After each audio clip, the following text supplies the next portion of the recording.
لم يولد ولم يكن له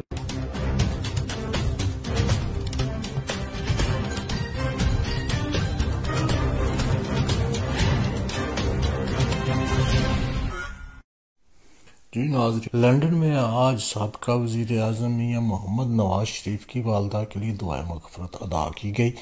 جس میں حسن نواز، سابقہ وزیر خزانہ اسحاق ڈار چودھری، عابد علی شیر، پاکستان مسلم لیگ نون برطانیہ یوتھ ونگ کے صدر چودھری انجن و سیف خان، اسد بٹ، میاں سہیل اور نعمان ملک، وارث خان کے ساتھ ساتھ لندن سے برطانیہ سے مسلم لیگ کی سینئر قیادت کے اعلیٰ عہدیداران نے شرکت کی۔ اپنے قائد میاں محمد نواز شریف سے شخصی ملاقاتیں بھی کی اور اظہار افسوس و اظہار یکجہتی بھی کیا، جبکہ دوسری طرف مانچسٹر پی ایم ایل نون سیکریٹریٹ میں بھی میاں محمد نواز شریف کی والدہ کے لیے دعائے مغفرت پڑھی گئی، جس میں راجہ سجاد حسین، لیگی رہنما اور دیگر سیاسی و سماجی شخصیات نے حصہ لیا۔